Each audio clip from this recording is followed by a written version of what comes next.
la grabación de la clase. Bueno, listo chicos. Entonces, para comenzar el día de hoy vamos a pegar como un repaso a lo que debemos haber ya estudiado, debemos haber visto en la plataforma. Como les decía, pues aquellos de los que están conectados en este momento que tienen a mano o tienen la forma de trabajar directamente en el taller o mostrarme las inquietudes que tengan sobre el taller, sería perfecto que aprovechemos este espacio porque pues ya de aquí en adelante digamos que el ejercicio ustedes lo tenían que terminar o lo tendrían que armar y subir directamente a la plataforma ya por su cuenta. De todas maneras, igual que siempre desde que les iniciamos el curso, como les he dicho, cualquier duda que tengan, ahí les he respondido correos electrónicos a quienes me han escrito, las inquietudes que a veces me envían a través de Yuli también se las estoy contestando. Entonces, cualquier cosa, por favor, me están escribiendo y me están comentando qué inquietudes tienen.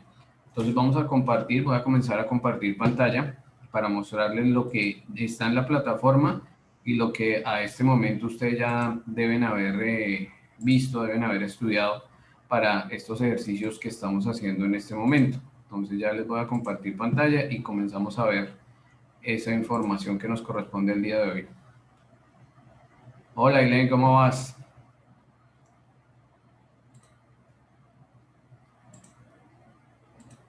Bueno, listo. Entonces esperemos ahí un momentico mientras carga la plataforma para que comencemos a trabajar.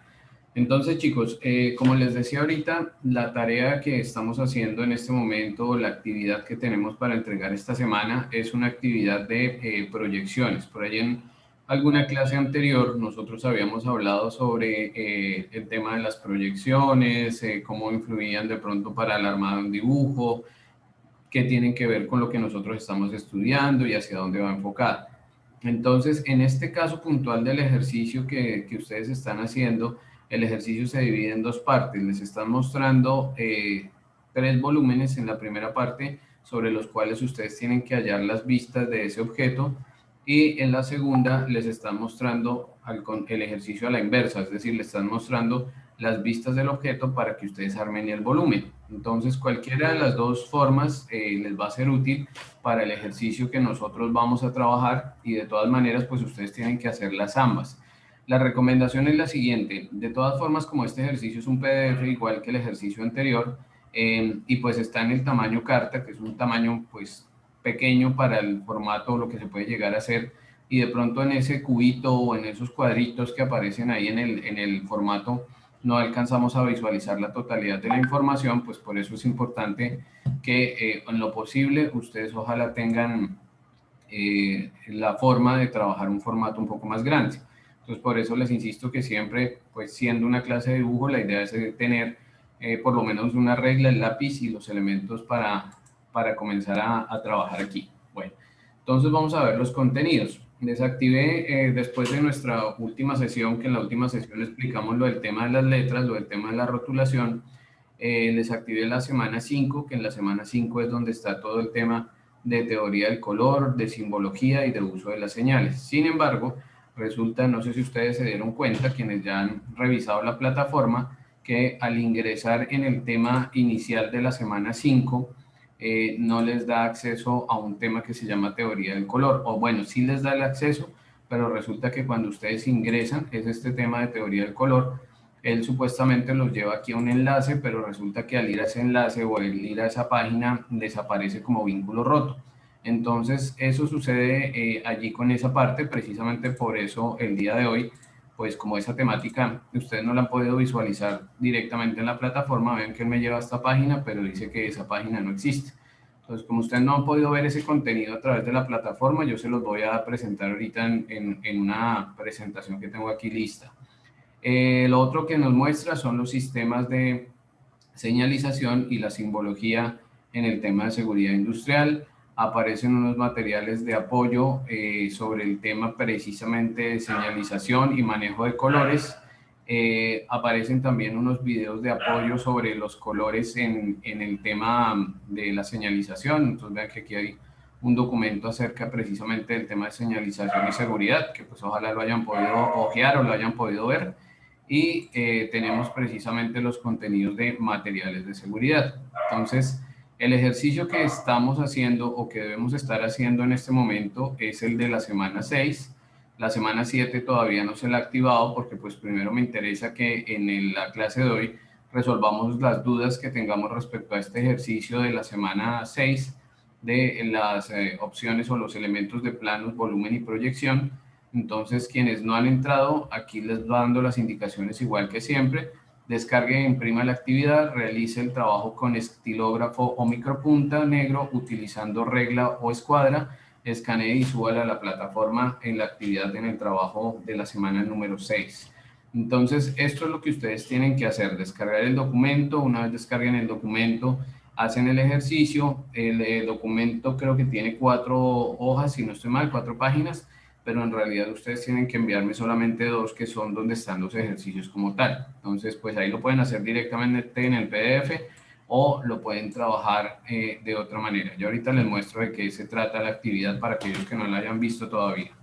Hay un tema sobre rotulación, hay un material de consulta que precisamente habla sobre este tema de los conceptos en cuanto a etiquetas y rotulado. Aquí también les vuelven a presentar una información sobre los colores en las etiquetas, que ya también vamos a hablar sobre eso. Y aquí al final pues hay un material de apoyo también referente a esa temática y sobre todo referente a lo que vamos a hacer el día de hoy con el ejercicio. Entonces, hasta aquí vamos claros, hasta aquí vamos bien. Ya ustedes han revisado la información en la plataforma, la han leído. ¿Me confirman, chicos, por favor? Sí, profe. Sí, profe, sí. Perfecto, listo.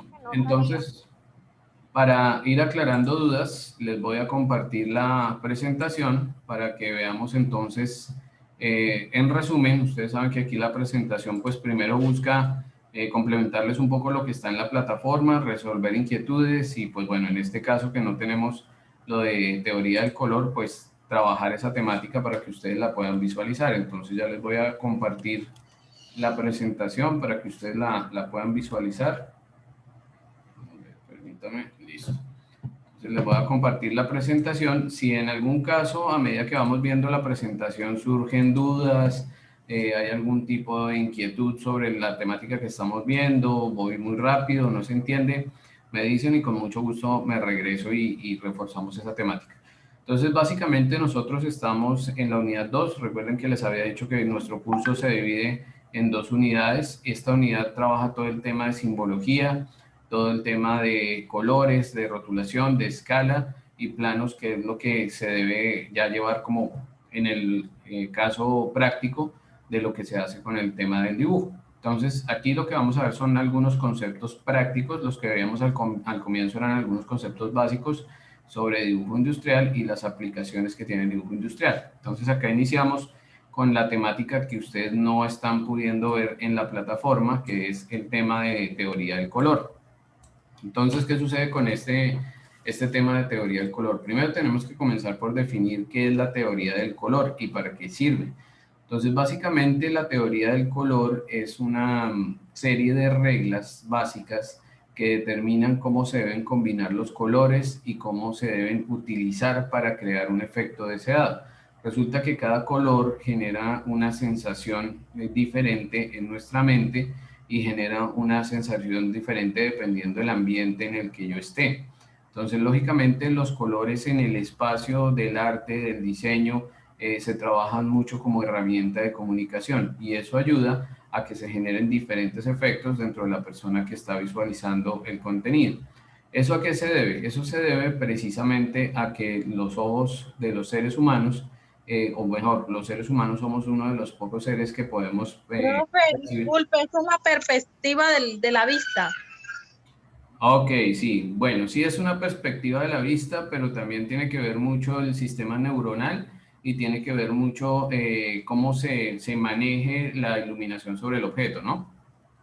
Entonces, en ese caso, lo que sucede básicamente, o el proceso básico que se los ilustré ahí con esa imagen, es la luz del sol o la luz blanca o cualquier tipo de luz que nosotros tengamos fuente de luz, nos genera un efecto sobre el objeto que estamos visualizando y de acuerdo a cómo los rayos de la luz tocan ese objeto, nosotros vamos a poder visualizar o podemos visualizar más un color que otro. Y el ojo humano lo que hace es que percibe esas ondas de color, las transforma en ondas neuronales y esas son las que llegan al cerebro y el cerebro es el que interpreta el color que nosotros estamos visualizando. Entonces, lo que ustedes están diciendo, ahí interviene mucho el tema de la óptica, interviene mucho el tema de la luz, interviene mucho el tema de visualización de los objetos. Entonces, por eso mismo, cuando nosotros, chicos, colabórenme con los micrófonos, por favor. Por eso mismo, cuando nosotros estamos en un espacio cerrado o en un espacio oscuro, pues no podemos diferenciar muchos colores, porque lógicamente tenemos fuentes de luz muy bajas o ninguna fuente de luz. Entonces, cuando estamos en oscuridad total, pues no vemos absolutamente nada o vemos muy poco, porque en realidad no hay objetos que se reflecten ni objetos que nosotros podamos ver. Entonces, en eso consiste básicamente la teoría del color. ¿Qué sucede con eso? Precisamente por esa percepción que tenemos los humanos o que tiene el ojo humano del color, aparece un espectro visible de color. Ese espectro visible de color que ustedes observan ahí en ese círculo que se llama el círculo cromático o la rueda cromática, es básicamente la cantidad de colores que nosotros logramos visualizar, que son básicamente los mismos colores que ustedes visualizan cuando sale el arco iris. Cuando sale el arco iris, sencillamente las gotas de lluvia sirven de prisma para convertir la luz blanca del sol en toda la gama o en todo el espectro visible de colores. Entonces, por eso es que nosotros vemos esos mismos colores que estamos observando ahí, son los colores que nosotros identificamos en un arco iris. Y precisamente de ese círculo cromático aparecen algunos elementos que son importantes para el trabajo en la parte de teoría del color.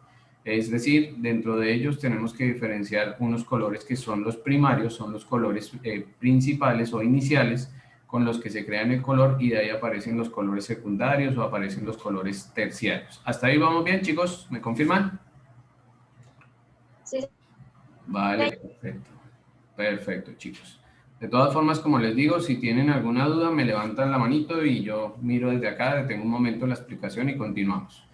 Entonces, listo, en la parte izquierda de esta presentación está apareciendo lo que se llama el espectro visible del color, que es lo que les digo, es lo que nosotros vemos en el momento de ver el arco iris. En la parte derecha está saliendo un círculo cromático donde estamos ubicando los colores primarios o estamos comenzando a utilizar colores primarios. En este caso, entonces, tenemos el amarillo, tenemos el rojo y tenemos el azul, que en este caso serían los colores iniciales con lo que nosotros estamos trabajando. Entonces, cuando nosotros comenzamos a trabajar con esos colores, vamos a arrancar como colores iniciales o como elementos iniciales con los cuales nosotros vamos a determinar algunas características. Entonces, vean que el amarillo está aquí en la parte superior del círculo, el rojo está por acá y el azul está por acá. Y entre ellos están saliendo los colores intermedios de su mezcla. Entonces vean que aquí entre el azul y el amarillo, en toda la mitad está saliendo el verde, que es el color mezcla de esos dos. Entre el amarillo y el rojo está saliendo el naranja, que está ubicado aquí en este punto. Y entre el rojo y el azul está saliendo el violeta. Entonces, ¿por qué están ahí en la mitad? Porque al estar en la mitad tienen la misma proporción de amarillo y la misma proporción de rojo, igual la misma proporción de rojo y de azul, y la misma proporción de amarillo y azul. Pero al intermedio de ellos aparecen unos tonos terciarios, que son tonos que ya tienen mayor cantidad de un color que de otro. Entonces vean que por acá aparece el naranja amarillento, por aquí aparece el naranja rojizo, que está más cerca precisamente al rojo, el violeta rojizo, el violeta azulado, el verde azulado, el verde amarillento. Entonces son los que a veces nosotros llamamos amarillo pollito, o verde limón o verde pasto, porque pues nosotros lo que hacemos es que asociamos precisamente por nuestra visualización el color con un objeto de nuestra realidad, un objeto del entorno, pero en realidad estos son los nombres de los colores o se deberían llamar de esta manera generalmente pues precisamente para diferenciar uno de los otros. ¿Listo? ¿Bien hasta ahí?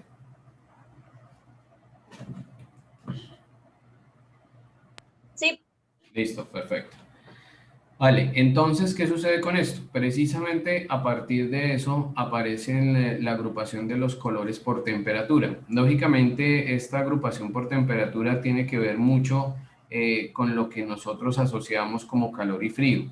Entonces, básicamente, él divide el círculo cromático en dos: los colores cálidos, que son el amarillo, el naranja y el rojo, y los colores fríos, que serían el azul, el violeta o el morado, y el verde, o algunas tonalidades de verde, porque si se dan cuenta, aquí en el círculo alcanza a quedar un tono verde dentro de los cálidos. Eso depende, pues, como hablábamos ahorita, la cantidad de color que se coloque o se maneje dentro de ese color que se está haciendo.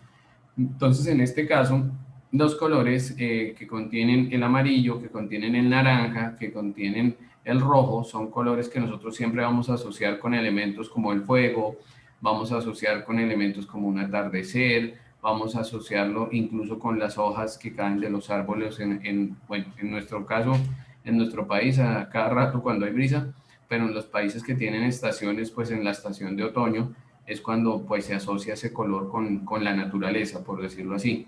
Entonces, para nosotros siempre ese color va a ser un color cálido, o esos colores siempre van a significar calor, siempre van a significar luz, siempre van a significar elementos vibrantes o elementos fuertes. ¿Qué cuidado hay que tener con esos colores? Que lógicamente esos colores se deben utilizar solamente en ciertas circunstancias, porque si yo los utilizo mucho, se va a cansar la vista de la persona quien esté observando esa imagen o esté observando ese entorno, y lógicamente pues no voy a cumplir mi propósito, que es un propósito de comunicación.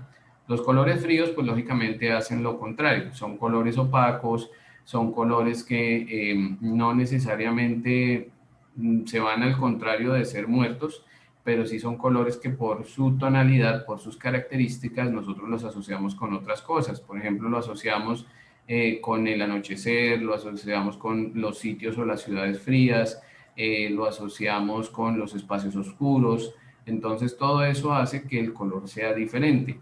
Ahora, aquí nos dice que, por ejemplo, el verde o el verde que está ahí incluido también entre los cálidos y los fríos, puede ser un color que también refleje la naturaleza, pero en algún momento también refleje como el descuido, ¿no? El verde, cuando ya se vuelve un poco más opaco, cuando se vuelve un poco más azul que amarillo, el color comienza a tener otras características totalmente diferentes. Entonces eso hace que se genere una diferencia entre los cálidos y los fríos. Y precisamente por lo mismo que hablamos ahorita en el círculo cromático, comienzan a aparecer tres tipos de colores: los colores primarios, los colores secundarios y los colores terciarios, que son la mezcla de los otros dos anteriores. Entonces, ¿qué sucede ahí? Esos colores se conforman a partir de los primarios, que vean que aquí aparecen los mismos que tenemos allá: el amarillo, el rojo y el azul, que aparecen aquí en la primera columna. Después aparecen los secundarios, que se generan precisamente de la combinación de estos, como veíamos ahorita. Vean, aquí aparecen dos naranjas, dos violetas y dos verdes, porque se van haciendo en mezclas diferentes con cada color.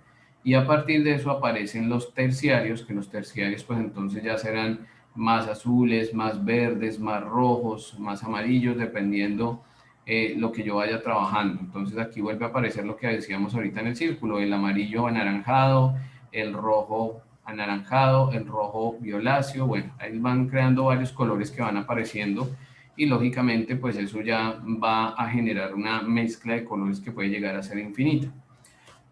En esta parte es importante que lo tengamos presente. Resulta que dentro de la teoría del color hay un elemento muy importante que se llama la psicología del color. La psicología del color, ¿qué es? Resulta que nosotros también le damos un significado a cada color generalmente cuando lo utilizamos. A veces lo hacemos inconscientemente, como a veces sí lo hacemos pensando en ese significado. Sobre todo pues para aquellos de ustedes que hayan trabajado con temas corporativos, o aquellos de ustedes que de pronto tengan algún tipo de emprendimiento y hayan querido crear su marca corporativa, muy seguramente han pensado en algún color para poder demostrar lo que ustedes sienten, o lo que para ustedes significa su imagen corporativa o su marca. Entonces, ¿qué sucede? En esta imagen que les muestro en esta diapositiva, va mostrando como el significado de cada uno de los colores de acuerdo a esa psicología. Entonces aquí arranca con el primero, que es el rojo. Nos dice que es dinamismo, nos dice que es actividad, nos dice que es pasión. En algunos casos el rojo significa amor, en algunos casos el rojo significa violencia o significa sangre. Entonces todo ese tipo de significados que tiene el rojo precisamente se crean por el entorno o por lo que nosotros reconocemos como ese color rojo. El rojo para mucha gente es un color que asusta, es un color que hay que tener cuidado con ese tono. El siguiente que aparece acá es el naranja, que nos dice que es innovación, modernidad, juventud, cambio. Entonces aquí en este caso ese color se puede utilizar dentro de muchos contextos y puede tener también otras variantes. Aquí estamos dando como una descripción básica de cada color, pero no significa que eso sea el único significado que tenga el color. Puede tener muchas variantes ese tono de acuerdo a lo que vamos a hacer. Entonces, por ejemplo, el tema mal manejado en nuestro país desafortunadamente, pero que sí ha funcionado en otras partes, es el tema de la economía naranja. Por eso se supone que se le dio ese nombre, porque de todas maneras se supone que lo que se quiere es dinamizar las industrias, que lo que se quiere es crear movimientos en ciertos sectores, y pues eso es lo que se busca con ese tono, por eso se utilizó ese color.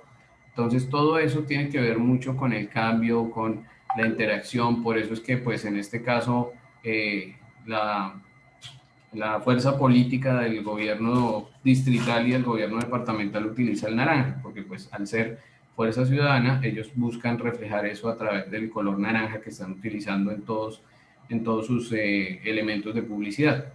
Entonces, el color naranja básicamente genera ese significado y nos da pues esa característica. Vamos a ver cuál es el otro que sigue después del naranja. Aquí nos va a aparecer otra vez naranja, rojo, y el amarillo es el que ven enseguida. Listo, entonces el amarillo, vean que acá nos dice que el amarillo es calidez, amabilidad, luminosidad, positivismo. Entonces siempre que nosotros hablemos del color amarillo, el color amarillo para nosotros siempre va a significar eso, cosas cálidas, cosas luminosas, cosas alegres. Entonces, pues lógicamente nunca o rara vez vamos a asociar el amarillo como tal como un color triste o un color opaco, al contrario, siempre lo asociamos pues con temas alegres.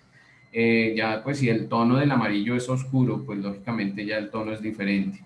El verde siempre con ética, naturaleza, frescura, serenidad, naturaleza, entonces todos esos elementos nos relacionan al verde porque el verde pues también es un color que genera tranquilidad, es un color que de cierta manera nos refleja como nosotros, para mí el verde es un momento de calma, es un momento de relajación, es cuando ya estoy acostado en mi cama, cuando ya estoy en mi casa relajado, todo eso se asocia precisamente con esa tonalidad y por eso aparece esa descripción allí. El azul significa seriedad, integridad, profesionalismo, entonces por eso ustedes se dan cuenta que la gran mayoría de cosas que se trabajan con el tono azul se relacionan con entidades gubernamentales, con entidades bancarias, con diferentes tipos de entidades que pues necesitan reflejar esa característica de seriedad y de tranquilidad. O sea, si yo no voy a una entidad o voy a un banco donde los colores son demasiado fuertes, donde está todo como desordenado, donde no hay como atención al cliente o ese tipo de cosas, pues eso no me va a generar seguridad. Y si además las paredes son de otros colores que no tienen que ver con el concepto que para mí es un banco, pues ya eso es más complicado. Entonces, por eso el color azul generalmente se relaciona con eso, con la pasividad, la seguridad y la tranquilidad que puede dar en algún momento el uso de ese color. El color que viene enseguida es el color violeta, que nos dice que es lujo, realeza, espiritualidad, sabiduría y en algunos casos puede llegar a significar luto. Entonces, generalmente las cintas de los carros funerarios son cintas violetas porque pues se asocia mucho con el tema fúnebre, el color violeta o el color morado, pero pues también se puede utilizar de manera muy elegante en una marca, se puede utilizar de manera muy elegante en algún momento en un vestido. Entonces todo eso tiene que ver mucho con el significado que tiene el color y lo que puede llegar a generar. El siguiente es el rosa, que el rosa generalmente es lo romántico, es la delicadeza, es lo femenino. Entonces digamos que esto es uno de los colores que tiene género, por decirlo así, que específicamente va a hablar sobre un tipo de persona o hablar sobre las características de esa persona, las personas que son demasiado románticas, demasiado cariñosas o ese tipo de cosas a veces la asocian con eso. Y nosotros tenemos una cultura que pues en este caso el rosa siempre o el rosado siempre será un color femenino que puede tener variantes. El marrón significa lo masculino, lo natural, lo sólido, lo asociamos siempre con la tierra, lo asociamos siempre con los elementos de la naturaleza y lógicamente de acuerdo a eso tiene un significado. Entonces vean que el marrón, igual que el rosa, es un color que tiene género. Entonces decíamos que el rosa es femenino el marrón es masculino y lógicamente en ese contexto pues se podría utilizar de alguna manera para ciertos contextos o para ciertos elementos. Después aparece el color negro, que nos dice que es poder, sofisticación, atemporización, oscuridad, lógicamente, en algunos casos será seriedad y en algunos casos pues también significa muerte o significa algo fúnebre también. Entonces, por eso pues desafortunadamente y tristemente con la situación que vivimos ahorita, vemos a cada rato las cinticas negras de cada vez que fallece alguien. Entonces es porque también es un color que se asocia con lo fúnebre y lógicamente lo estamos asociando con ese concepto. Y el blanco, que es naturaleza, pureza, nobleza, por eso el tema de que las chicas cuando se casan se visten de blanco, que por la pureza, que por, bueno, todo ese tipo de cosas que significa el color blanco. Entonces el color blanco precisamente es el color blanco a nivel de color, es la ausencia de color. O sea, ahí cuando hablamos de blanco es que no hay color de ninguna naturaleza. Entonces, precisamente por eso es un color bastante neutro, es un color que también trabaja elementos de suavidad y sobre el cual nosotros comenzamos a trabajar ya algunas características del color. ¿Hasta ahí vamos bien, chicos? ¿Me confirman? ¿Queda clara esa parte de teoría del color? Sí, profe. Sí, profe. Listo, perfecto. Bueno, entonces aquí entramos ya en la segunda parte de lo que está en la plataforma, que es la parte de señalización y seguridad. Resulta que pues en esta parte de señalización y seguridad debemos tener en cuenta de qué manera se utilizan las señales. Esto sí ya tiene que ver directamente con lo que ustedes hacen en su profesión, en lo que ustedes están estudiando en este momento. Entonces, ¿qué sucede con esto? La señalización de seguridad es fundamental para los espacios de trabajo, sobre todo espacios de trabajo donde yo tengo un alto tráfico de empleados, donde tengo espacios reducidos, donde manejo mercancías, donde manejo sustancias peligrosas, todo ese tipo de cosas son importantes, además que son obligatorias y lógicamente tanto la señalización como el cumplimiento de las normas que nos exigen la señalización debe ser el que se debe cumplir. Entonces, básicamente nos dice acá que la señalización de seguridad es el conjunto de estímulos que condicionan el actuar de una persona frente a una situación determinada. Entonces, la señalización lo que busca es precisamente llamar la atención de la persona, decirle, hey, lo que tú estás haciendo aquí está mal porque estás poniendo en riesgo la seguridad propia tuya y la seguridad de todos los que trabajan contigo. Entonces, por favor, utiliza el casco, por favor, no te acerques a las zonas de alto voltaje, por favor, ten en cuenta cuáles son las rutas de evacuación, ten cuidado o ten presente dónde está la manguera en caso de incendio, dónde está el extintor en caso de incendio.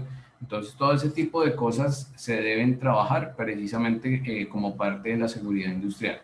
Entonces, las señales, y precisamente por eso hablábamos ahorita del tema de color, cada una tiene un color y cada una tiene un propósito. Muchas de estas señales nosotros las hemos visto incluso en las señales de tránsito. Las señales de tránsito también utilizan esta normatividad de colores precisamente dependiendo lo que quieran comunicar.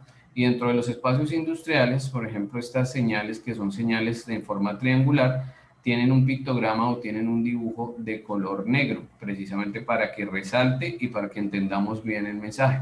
Básicamente lo que tienen todas las señales es un pictograma. Un pictograma es una representación de una acción o de un proceso o de algo que puede llegar a suceder dentro de lo que nosotros visualizamos en áreas específicas de trabajo. Aquí nos dice que el amarillo debe cubrir como mínimo el 50% de la superficie de la señal, los bordes deben ser negros y la señal se refiere a materiales o elementos nocivos, a elementos irritantes, y en este caso, si ya cambia el color de amarillo a naranja, ya se está generando un lenguaje diferente, porque estas señales como señales de advertencia tienen que ser de color amarillo para poder pues llevar el mensaje como corresponde. Entonces, lógicamente, todas estas señales o algunas de estas señales nosotros las hemos visto. La señal del tema del alto voltaje, oiga, no se arrime acá porque este transformador genera una alta capacidad de energía y si usted se acerca puede morir electrocutado. O bueno, esta zona por la que usted está transitando es zona de montacargas, tenga mucho cuidado, tenga mucha precaución que algún montacargas lo pueda accidentar. o en esta zona que es la que yo estoy transitando, se está trabajando mercancía elevada o se está moviendo mercancía elevada a través de una grúa o a través de una polea y eso se puede caer de ahí y lo puede matar. Entonces, esa es la justificación o más bien el motivo que tienen las señales de advertencias.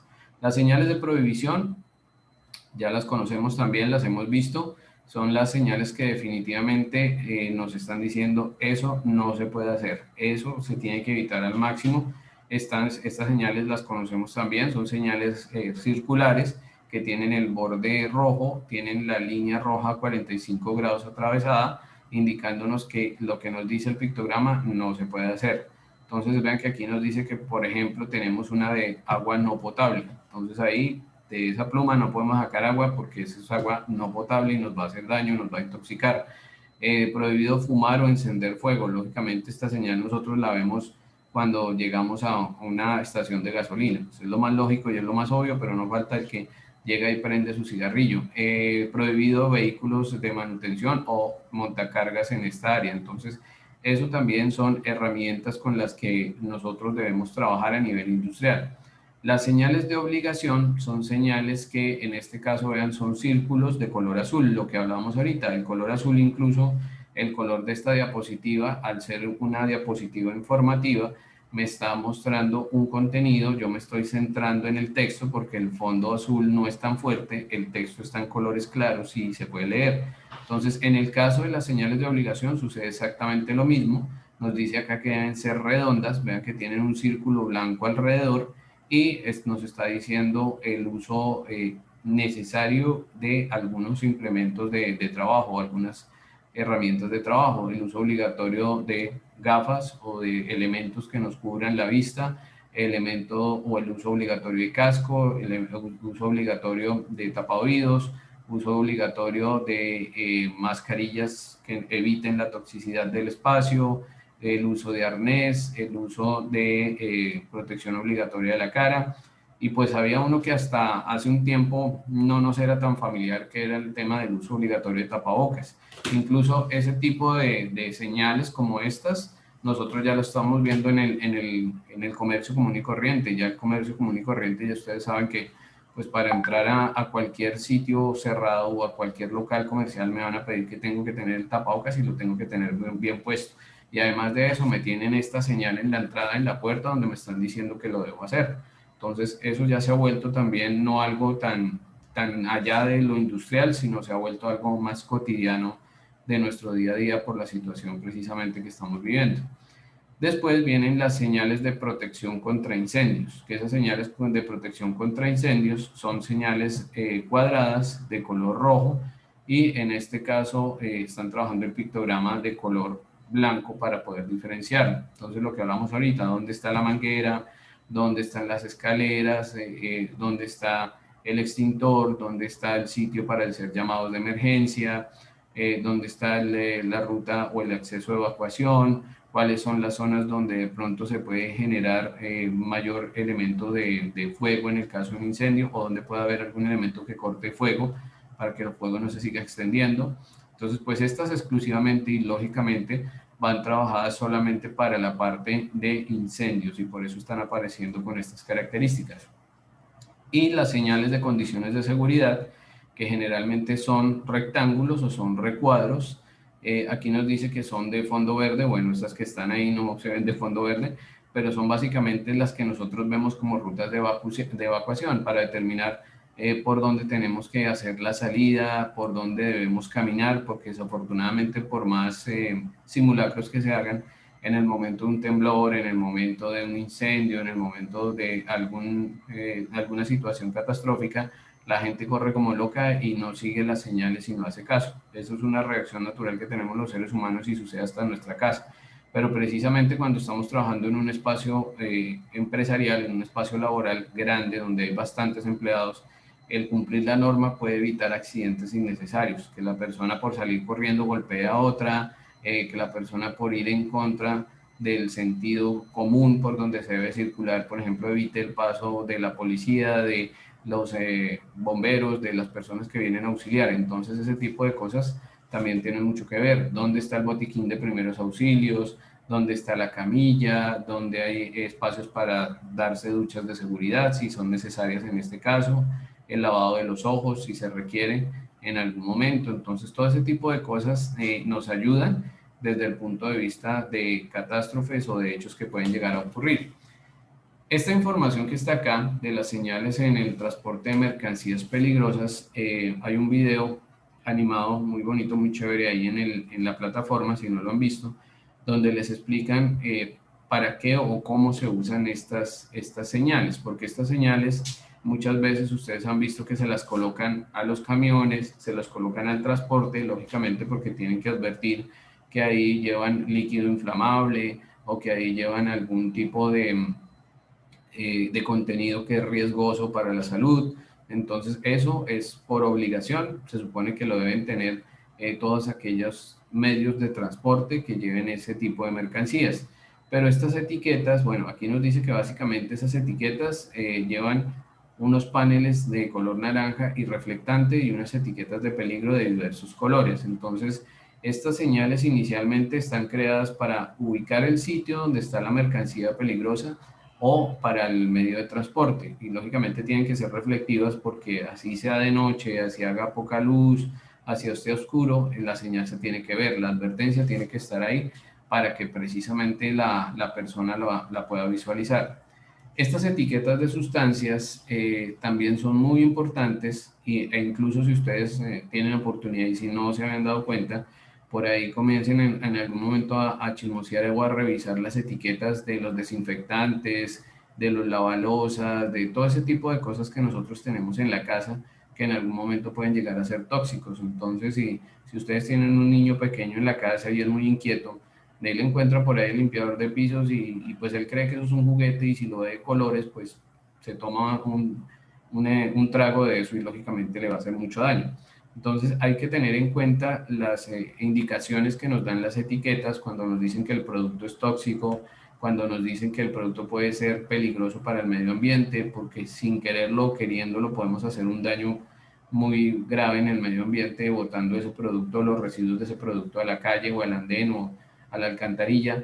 El producto también puede ser corrosivo, entonces hay que tener cuidado si yo riego eso sobre algún elemento natural o no natural que le genere corrosión y si el producto es inflamable o no. A veces de pronto cometemos el error de colocar el producto al lado de la estufa porque pues bueno, ese es el único espacio que yo tengo disponible, pero no sabemos que ese producto que colocamos ahí es el que nos puede incendiar la casa.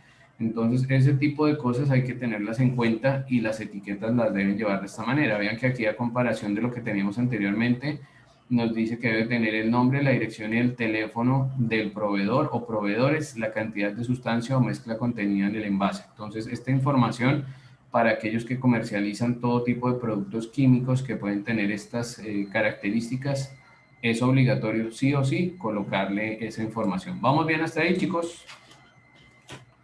¿Alguna duda sobre este tema de señales? No, profe, yo creo que igual ahí están los documentos en plataforma también para ir los estudiando. Exactamente, sí, esa es la idea. De todas formas, como les digo, yo estoy haciendo aquí como un resumen rápido para que veamos la información por si surgió alguna duda, por si hay algún documento que no quedó claro. Bueno, esto que estamos comenzando a ver en esta diapositiva tiene que ver directamente con el ejercicio que ustedes hicieron en semana 4 o el ejercicio que hicieron de las letras. ¿Qué sucede con esto? Resulta que la rotulación o el uso de texto es fundamental para lograr que el dibujo técnico o el gráfico del dibujo técnico sea visible. Entonces, por eso, generalmente las letras tienen unas medidas en altura y en ancho y se determinan unos tipos de letra. Lo que ustedes hicieron en ese ejercicio, les decía yo que es primero para ver cómo se arma la letra, cuál es la estructura de la letra, cómo se define el cuerpo de la letra, que nosotros lo veíamos ahí en los renglones, yo se los mostraba aquí en el ejercicio de práctica, y dependiendo el tipo de letra que se utilice, ellas tienen una altura o un tamaño máximo en cuando la letra es mayúscula y una altura máxima o una altura cuando se trabajan en minúscula. Entonces, lógicamente eso influye en que la letra vaya de acuerdo al espacio y de acuerdo al rótulo. Cuando hablamos del rótulo, hablamos de todas las características de texto que lleva un plano o que lleva una imagen proyectada, dependiendo de lo que nosotros estemos haciendo. Entonces, en este caso, cuando nosotros estamos hablando de esas letras en mayúscula o en minúscula, estamos hablando qué tan grande va a ser hacia arriba o hacia abajo el texto, dependiendo de lo que estemos escribiendo, si son mayúsculas o son minúsculas. Y vean que acá en esta diapositiva nos dice que generalmente cuando se trabaja este texto se tiene que trabajar con 15 grados de inclinación, como hicimos el ejercicio, y se utiliza generalmente la tipografía Arial, que es la que estamos visualizando acá. Creo que con ustedes no alcanzamos a hacer este ejercicio, ahorita lo vamos a hacer rápidamente, que es determinar unos tipos de línea, determinar de qué manera se puede trabajar la línea, porque esto tiene que ver mucho con el ejercicio que ustedes están haciendo en este momento y tiene que ver también con la interpretación de planos y la interpretación de mapas en algunos casos. Y pues en la semana 7 el ejercicio que ustedes tienen que hacer es precisamente sobre un plano. Entonces, ¿qué sucede con esto? Resulta que cuando se trabaja esa línea gruesa o esa línea semigruesa continua, si se dan cuenta, hay la diferencia entre las dos primeras, es el grosor de la línea, pero es básicamente lo mismo. En este caso, cuando se trabajan esos dos tipos de línea, aquí nos dice que lo recomendable es utilizar un lápiz blando HB o B del número 8 para las líneas de rotulación, el H4, y de acuerdo a eso, esto es lo que nos permite colocar los recuadros o los cajetines del plano, es decir, hagan de cuenta una tabla así como esta que está acá, y en los documentos de la plataforma les muestran un ejemplo de rotulación, donde se tienen que trazar líneas. Esas líneas, lógicamente, cuando el plano lo tenemos que hacer a mano, pues toca hacer el trazo de los grosores de línea, dependiendo lo que se quiera escribir. Y los contornos o aristas, es decir, estas líneas que están en la parte de adentro, que serían los contornos, y las aristas, recuerden que son las esquinas donde se unen esas líneas. El siguiente tipo de línea que nos aparece es una línea semigruesa de trazo, que en este caso son líneas discontinuas. Esas líneas discontinuas que nos dicen acá que las trabajemos con el lápiz 4DH o el 4H, son líneas ocultas del dibujo, es decir, líneas de construcción que tiene el dibujo, pero que no las estamos viendo en este momento, sino que están atrás, y por eso las dibujamos como líneas discontinuas. La línea fija continua, que en este caso generalmente aquí nos dice que pues, se dibuja con el lápiz 2H y es una línea de acotación para marcar las cotas. Y las líneas finas de trazo, que en este caso vean que es línea, punto, que nos está trabajando un eje de revolución. ¿Qué quiere decir eso? Cuando el objeto que yo estoy dibujando es circular o es cilíndrico y siempre va a estar en giro. Entonces, de todas formas, si va a estar en giro, debe tener un eje.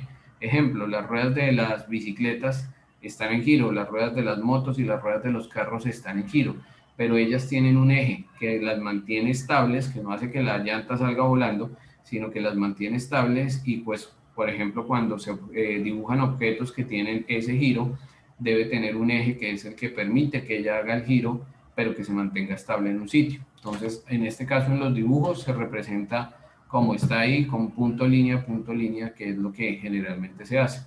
Entonces aquí vienen varias características. Resulta que cuando nosotros trabajamos este tema del dibujo industrial, hay que tener en cuenta si lo que yo estoy haciendo es un boceto, lo que estoy haciendo ya es el diseño finalizado, por decirlo así, o si lo que yo estoy haciendo ya es la imagen como tal, o el gráfico, o el plano, lo que yo estoy dibujando en ese momento.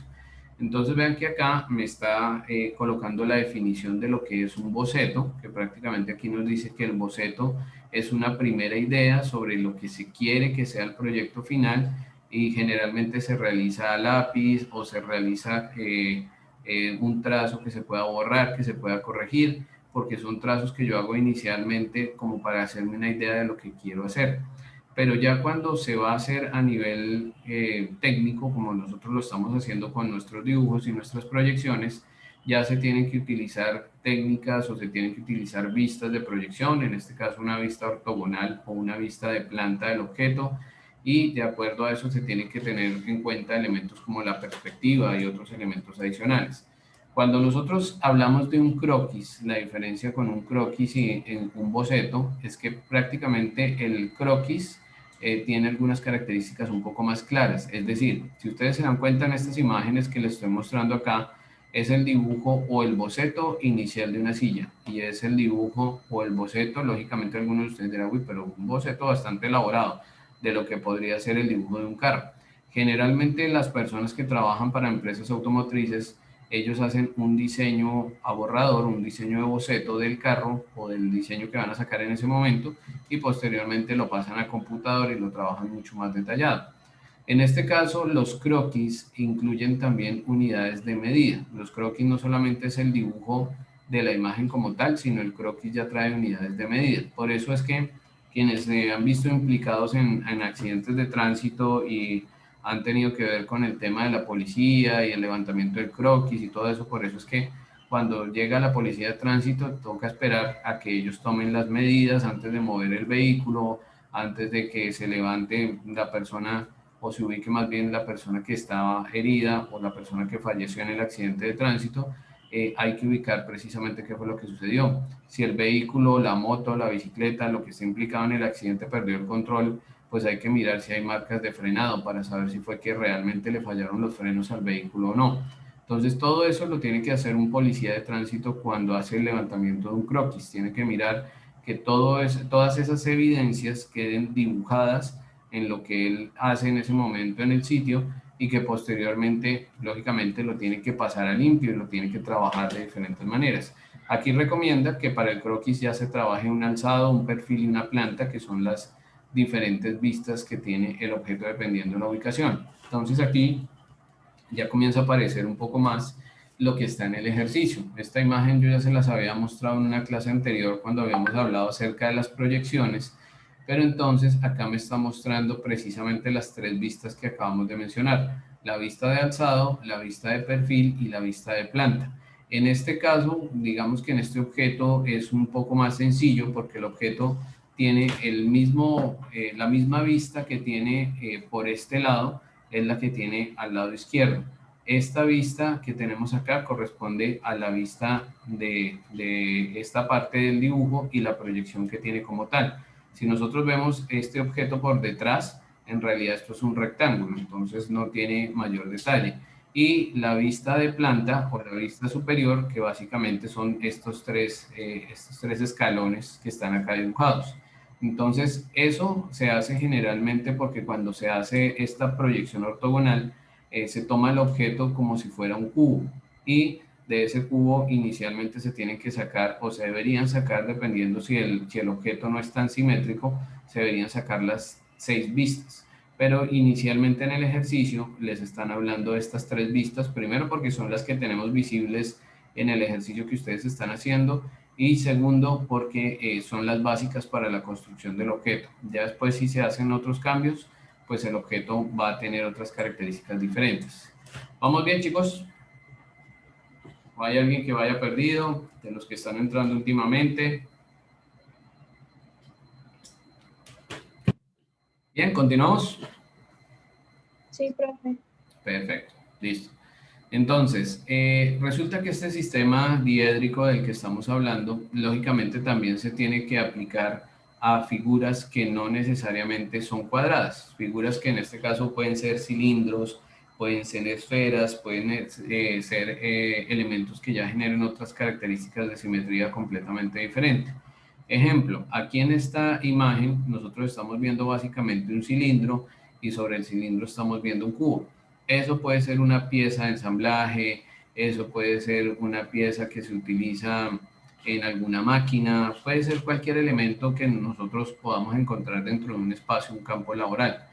Y lo que nos está mostrando el dibujo es básicamente que se arman las aristas o las líneas del objeto. Entonces, si se dan cuenta, en la vista lateral del objeto estamos visualizando es un rectángulo grande, un rectángulo extendido que simboliza el cilindro, y encima de él estamos colocando un cuadrado. Nos están colocando, vean que aquí aparecen las líneas que decíamos ahorita, línea, punto, línea, punto, línea, punto. En este caso, que son las que nos van a dar el efecto de discontinuidad o de proyección de los ejes de lo que estamos haciendo. Recuerden que ya decíamos que estas líneas, línea punto, es cuando el objeto es cilíndrico o es circular y tiene un eje de rotación. Entonces, muy seguramente este cilindro que nosotros estamos viendo acá tiene un hueco, tiene un espacio en la parte interior donde está metido un tornillo o un eje que hace que él gire o que hace que él haga el movimiento.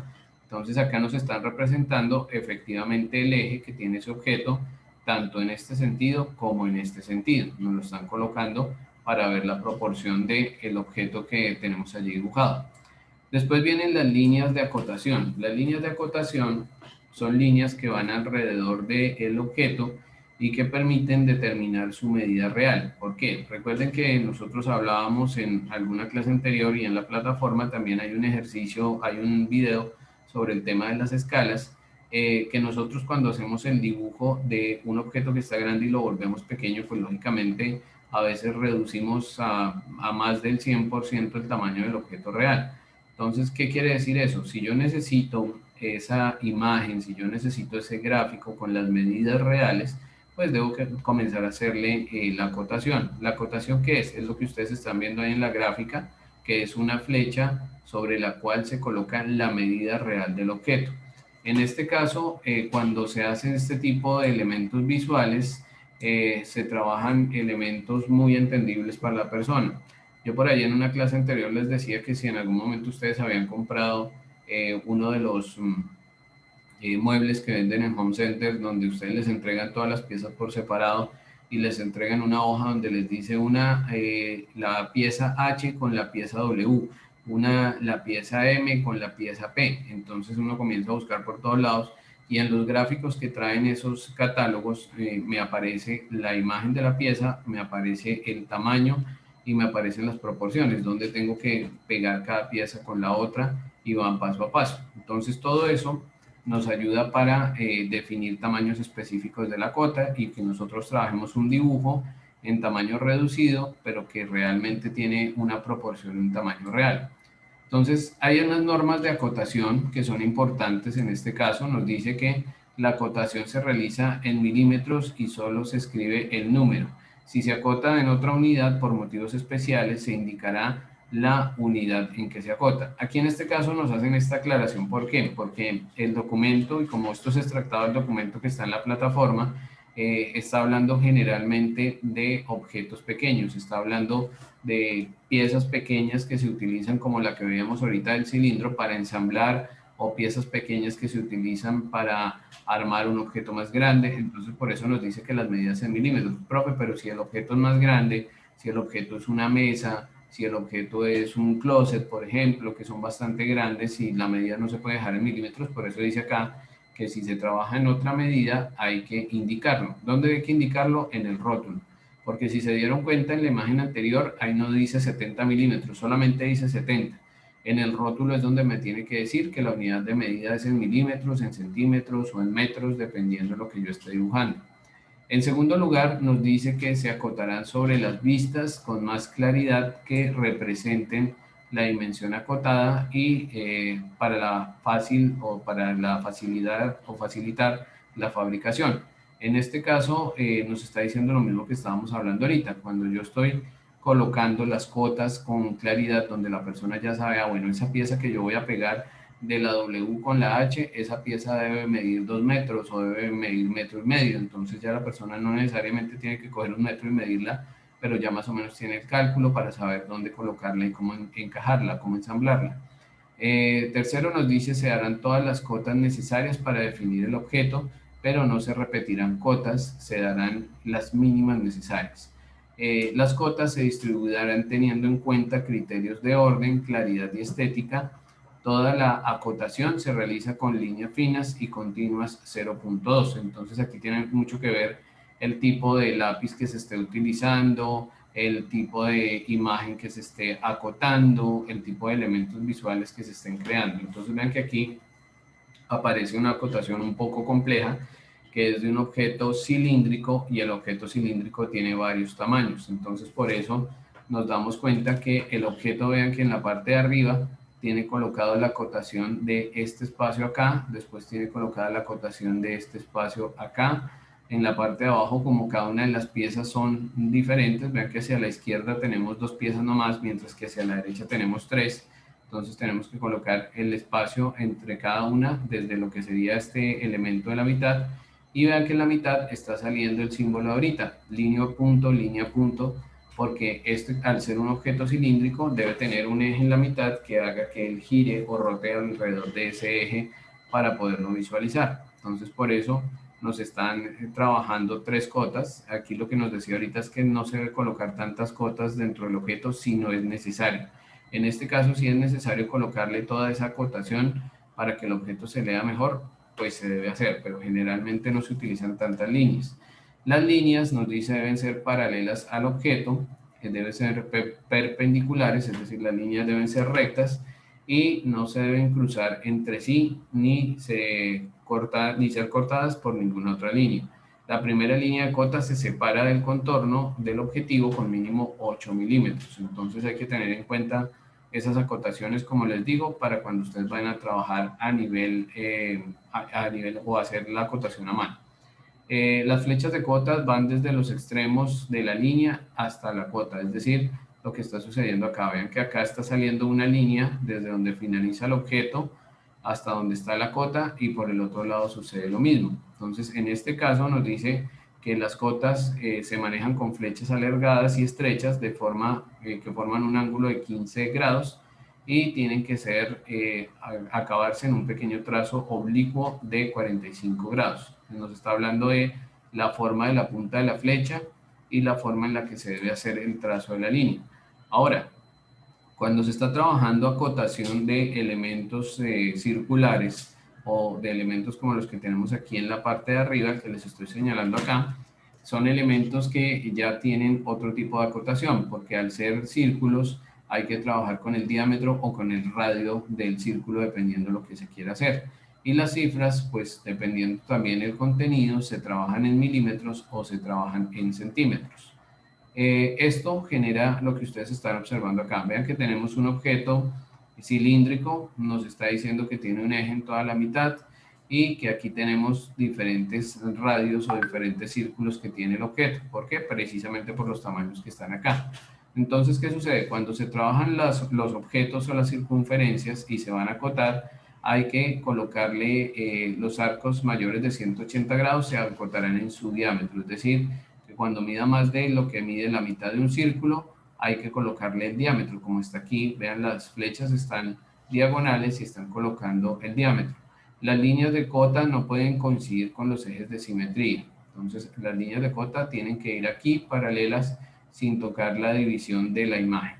Se acotarán 2 circunferencias concéntricas en la misma vista, y el resto se acotarán en otra vista. Entonces, vean que aquí hay 12 círculos de los que están aquí acotados. Bueno, aquí alcanzaron a meter uno tercero porque es más pequeñito.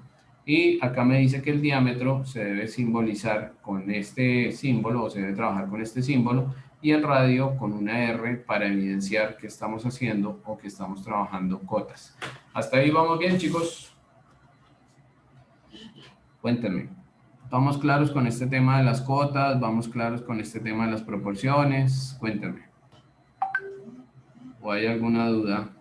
Profe, yo sí tengo una duda. Claro, cuéntame.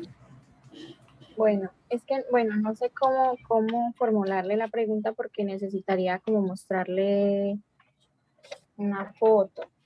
Ok. ¿Usted me ve desde ahí? Sí, espérame un momento, voy a dejar de compartir pantalla para verte un poquitico más grande lo que me quieres mostrar. Listo, dale. Profe, yo tengo una duda. Sí, Usted sabe que está esta imagen sí, del trabajo que hicimos en el visto.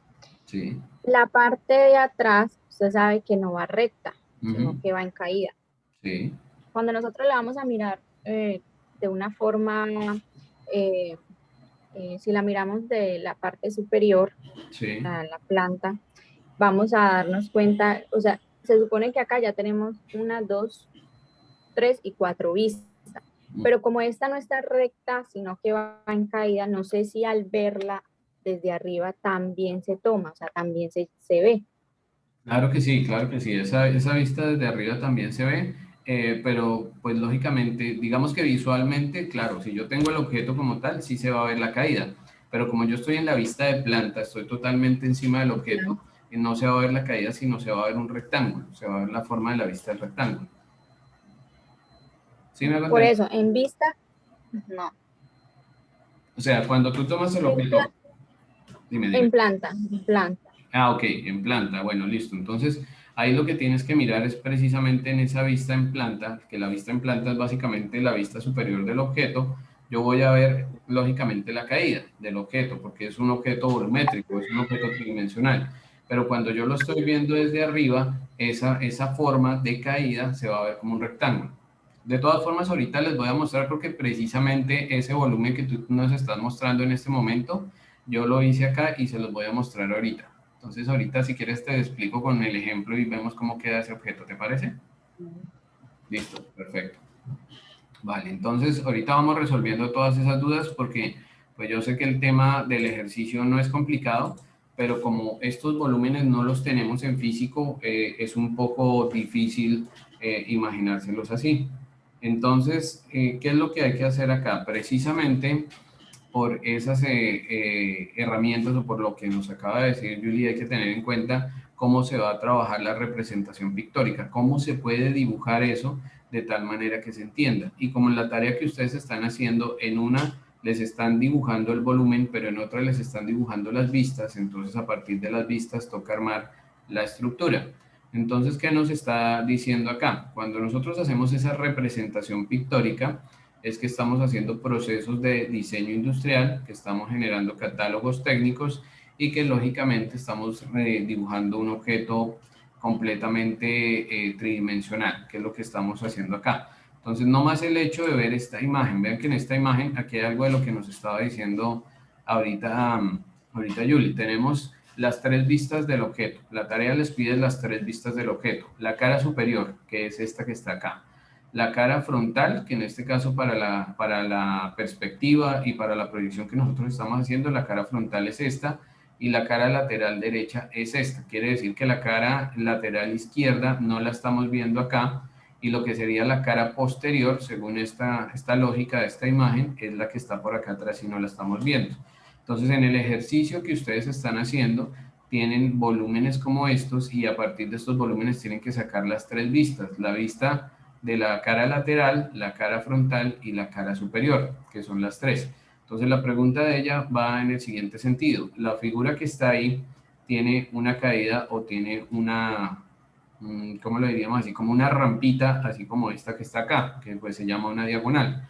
Cuando yo observo esto desde arriba, se alcanza a ver, o desde la vista superior o desde la vista de planta que él estaba mencionando, claro que sí voy a alcanzar a ver esto que es un cuadrado prácticamente, y esto que desde la vista superior se va a convertir en un rectángulo. Entonces, la pregunta es, ¿cómo dibujo esa caída? Pues lógicamente esa caída, si yo la voy a dibujar dentro de una cuadrícula, es muy difícil, porque no, yo no puedo hacerle la forma de perspectiva dentro de una cuadrícula. Lo que puedo hacer dentro de la cuadrícula es representar la forma. ¿Qué quiere decir esto? Que la vista superior de este objeto va a ser este cuadrado, podríamos decir, no es un cuadrado perfecto, pero es más o menos un cuadrado, y esta parte se va a representar como un rectángulo. De todas maneras, para que quedemos un poco más claros, ahorita les voy a mostrar con la cámara qué es a lo que me refiero con esto y qué es lo que nosotros vamos a elaborar posteriormente. Entonces, de ahí aparecen estas representaciones pictóricas: proyección en perspectiva, proyección oblicua y proyección axométrica, que son las que están explicadas en los documentos. Entonces, ¿qué es la proyección en perspectiva? La proyección en perspectiva es lo que nosotros visualizamos desde el punto del observador. Es decir, cuando nos ubicamos dentro de un espacio y yo me estoy colocando en el punto o en el sitio de ese observador. Ejemplo, cuando nosotros estamos caminando por un pasillo, cuando ustedes van caminando por un pasillo de la universidad o van caminando por un pasillo de su sitio de trabajo, entonces tenemos pared a este lado, debajo de nosotros está el piso, encima de nosotros está el techo. O cuando ustedes se sientan en su cama o se sientan en su habitación a ver televisión, tienen pared, techo, piso, y están ubicados pues dentro de un área cuadrada o rectangular generalmente, ¿no? Entonces, ¿qué sucede con eso? De acuerdo a cómo yo me ubique, voy a tener un punto de observación de las imágenes. Entonces, vean que la imagen que les están mostrando acá es como una galería de arte, están las personas viendo las pinturas, estamos como sobre un pasillo, y vean que todos los objetos están en perspectiva, están en proyección. Entonces allá al fondo hay un personaje precisamente en la salida de emergencia y nos está indicando como la ruta o hacia dónde debemos caminar, hacia dónde nos debemos mover. Entonces, además de eso, se está trabajando una proyección de perspectiva, donde vemos los objetos que están más cerca, más grandes, y los que están atrás, un poco más pequeños. Eso se debe a que la perspectiva maneja puntos de fuga y maneja líneas de proyección. ¿Cómo así, profe? ¿Qué es eso? Eso es lo que está aquí montado o lo que les estoy mostrando en ese momento. Resulta que cuando se trabaja perspectiva, se trabajan tres tipos de perspectiva. La primera es la que maneja un solo punto de fuga. ¿Qué quiere decir esto? Hagan de cuenta, lo mismo que les decía ahorita, ustedes están en un pasillo, en un cuarto, en una caseta, en un espacio cerrado, donde va a haber una sola proyección porque tengo un solo punto de fuga que está aquí. Y siempre va a haber una línea de horizonte. Cuando ustedes van al mar, cuando van a la playa, generalmente esa línea de horizonte la vemos allí explícita. Nosotros vemos la línea donde se acaba el mar y donde comienza el cielo, que aparece una línea allí dibujada o aparece una línea de horizonte. Entonces, sobre esa línea de horizonte generalmente se ubica un punto de fuga y a ese punto de fuga se le hace una proyección. Entonces, cuando se trabajan, en este caso, los puntos de fuga o cuando se están trabajando los puntos de fuga, se puede trabajar un punto de fuga, dos puntos de fuga, se pueden trabajar varios puntos de fuga de acuerdo a lo que yo quiera hacer, a lo que yo quiera trabajar dentro del documento. Entonces, esto me va a permitir ubicar el objeto y hacer la proyección. Ya cuando yo me voy a los dos puntos de fuga, hagan de cuenta cuando ustedes se paran en una esquina, y tienen la opción de mirar la calle hacia allá, mirar la calle hacia allá. Entonces, ¿qué sucede con eso? Al estar ubicado yo en la esquina, ya voy a tener dos puntos de fuga porque yo estoy ubicado en toda la esquina y esta calle se está proyectando hacia allá, esta otra calle se está proyectando hacia allá. Entonces, en este caso ya los dos puntos de fuga, vean, igual hay una línea de horizonte, hay un punto de fuga aquí a la izquierda y hay un segundo punto de fuga aquí a la derecha, que es sobre lo que se maneja el tema de la perspectiva. Esa línea de horizonte, muchas veces cuando yo estoy trabajando en espacios como una calle, una casa, que ustedes dirán, profe, pero ¿dónde hay línea de horizonte? Si yo estoy encerrado en una habitación, ¿yo cómo voy a ver una línea de horizonte afuera? La línea de horizonte siempre es una línea imaginaria, o es una línea que se trabaja imaginaria, que en algunos casos nosotros la podemos tomar en relación con el piso, la podemos tomar en relación con la baldosa, si la queremos de esa manera, ¿no? Porque la línea de horizonte también puede subir o bajar dependiendo de lo que yo quiera hacer. Y la última que aparece ahí es la perspectiva de tres puntos de fuga o la perspectiva aérea. No sé si ustedes han tenido la oportunidad de ver o han tenido la oportunidad de trabajar con un dron. El dron lo que hace es que sube de esta manera y comienza a hacer la toma desde la parte superior. Al hacer eso el dron, lo que está haciendo él es generándome una vista aérea de una fotografía o de un video en el cual yo puedo ir haciendo esa vista. Entonces vean que acá nos dice que en la perspectiva de tres puntos de fuga tiene los dos que ya teníamos aquí creados y uno tercero que puede ir hacia abajo o puede ir hacia arriba, dependiendo cómo esté yo mirando el objeto. Entonces, por ejemplo, cuando yo me subo a un edificio alto, aquí en Santa Marta me subo a un edificio de un hotel que tiene bastantes pisos y miro hacia abajo, estoy mirando los objetos de abajo desde tres puntos de fuga, porque estoy viendo la parte de arriba del objeto y estoy viendo la proyección del objeto hacia la derecha y hacia la izquierda si el objeto está pues en una esquina. Y pues es el mismo proceso que hace un dron. El dron hace exactamente lo mismo en el momento en el que se eleva. ¿Vamos bien hasta ahí, chicos? ¿Sí? Sí, señor. Listo, perfecto. Entonces, a partir de eso comienzan a aparecer las proyecciones, porque pues nosotros tenemos que comenzar a mirar qué tipo de proyección voy a tener de los objetos que voy a trabajar. Entonces aparece esta primera, que es la proyección oblicua, o la que en algún momento, si ustedes dieron algo de dibujo técnico en el colegio, se llamaba la proyección caballera, que sencillamente es tomar un objeto que está ubicado en una línea recta como esta. Se utiliza la regla de 45 grados o el compás o el transportador y se hace la proyección hacia atrás del objeto. Entonces, esta proyección oblicua o proyección caballera lo que hace es utilizar la magnitud del objeto o el ancho del objeto y el alto para comenzar a hacer la proyección hacia atrás. Son los ejercicios sencillos. Creo que nosotros la última sesión o al final yo les decía, bueno, vamos a hacer un ejercicio donde vamos a armar un cubo, vamos a armar una esfera y vamos a armar un cono. Y a los tres les vamos a tratar de hacer algunas luces y sombras. Entonces, en ese caso, el cubo que yo armé primero el cuadrado que va en la parte de adelante e hice una proyección oblicua, no necesariamente caballera, porque la caballera tiene que ir a 45 grados del objeto para que se viera el volumen. Entonces, eso es lo que se hace aquí generalmente cuando se trabaja este tipo de proyección. Esta proyección que está acá es la que ustedes tienen que trabajar en su tarea de la semana 6, que es la proyección axonométrica. En este caso, la proyección axonométrica ya se diferencia de la anterior porque nos dice que tiene 3 ejes de referencia. Es decir, si se dan cuenta, aquí está saliendo en la parte del centro A, B y C y son un círculo perfecto. ¿Por qué? Porque en este caso, estos 3 elementos que están aquí me están armando el cubo exacto con las medidas que son. Y además de eso tiene otras 2 medidas D y E que salen aquí en la parte de abajo para determinar cómo se arma la estructura. Vean que acá digamos que ya cambia el punto de vista. Si nos regresamos al anterior, digamos que esto es como proyección a un punto de fuga, por decirlo así. Mientras que esta ya es proyección a 2 puntos de fuga porque tengo el cubo hacia acá y hacia acá de esta manera como si estuviera viendo el cubo desde la parte de arriba. Entonces, precisamente a partir de esa proyección, esta proyección axonométrica, aparece la proyección isométrica, que es con la que nosotros hacemos el ejercicio. Entonces, observen muy bien la gráfica. La gráfica me dice que tengo que tomar la medida con la escuadra de 30 grados o el ángulo de 30 grados de mi escuadra para hacer la proyección del objeto isométrico hacia la parte izquierda o hacia la parte derecha.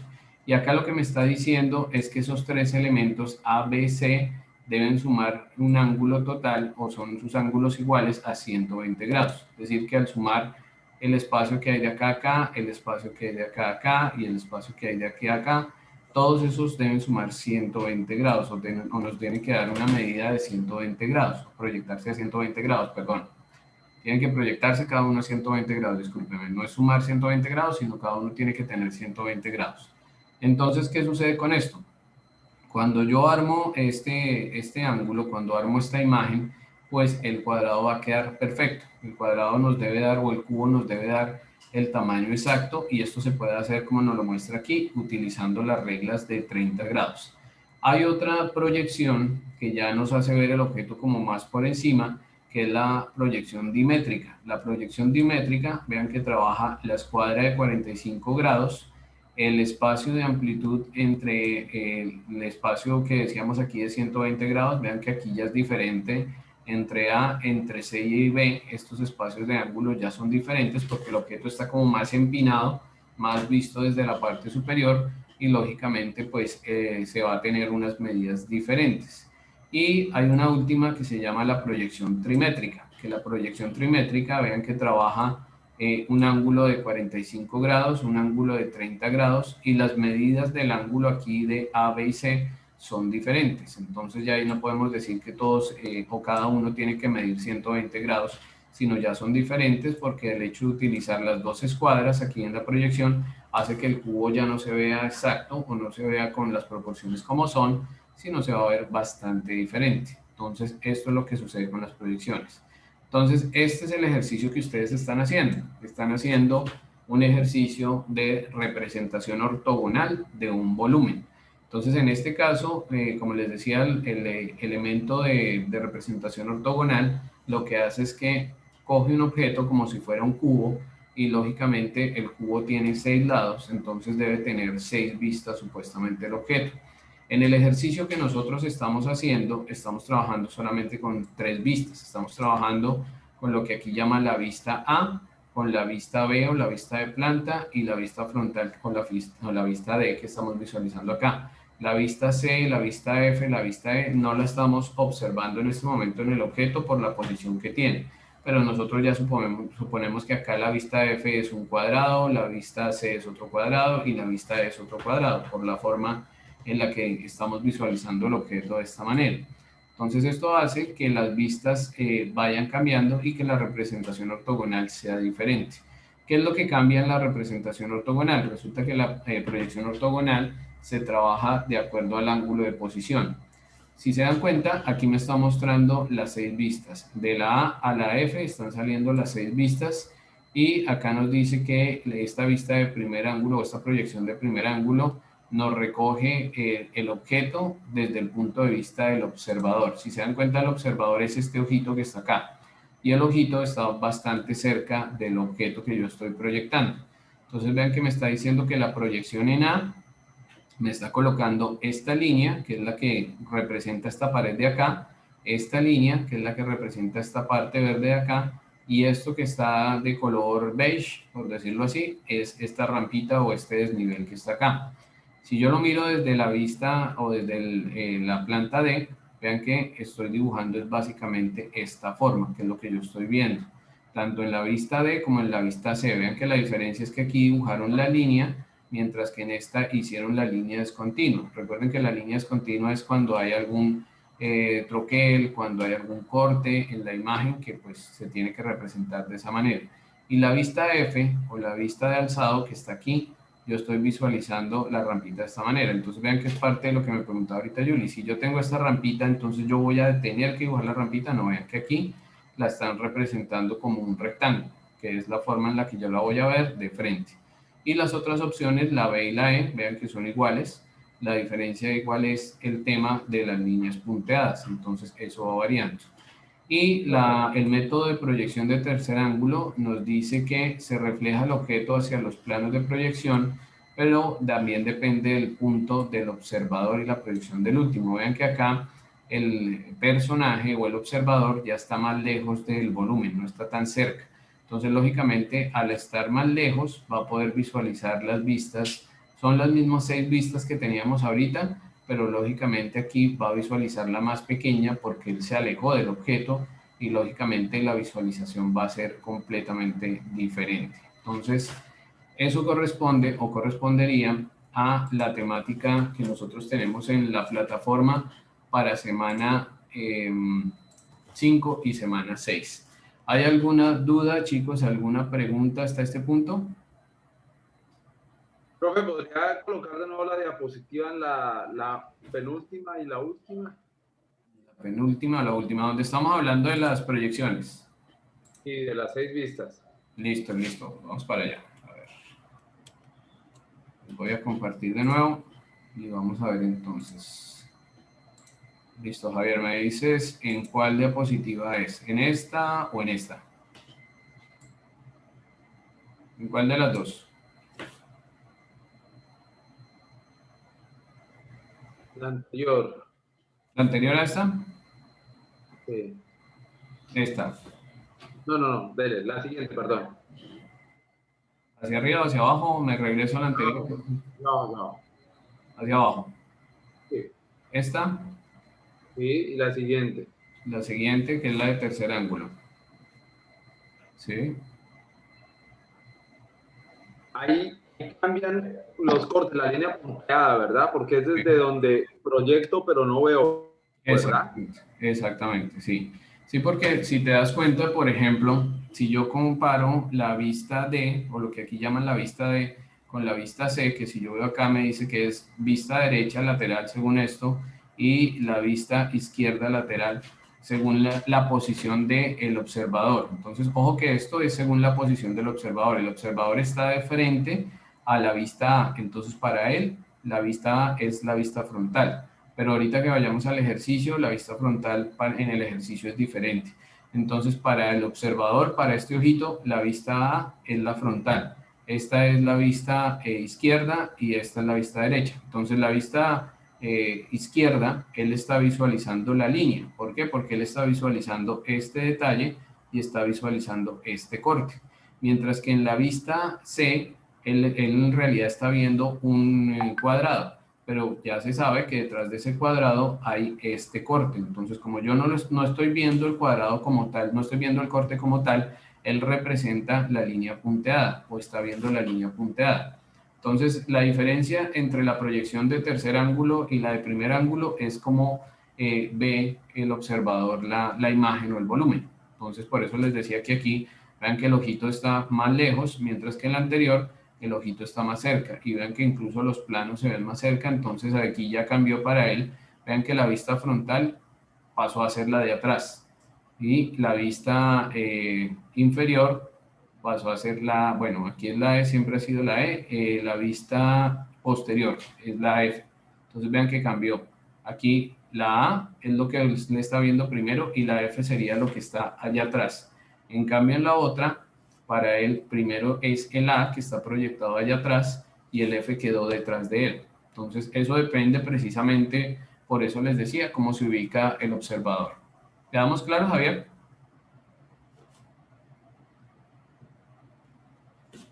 ¿Sí? Javier.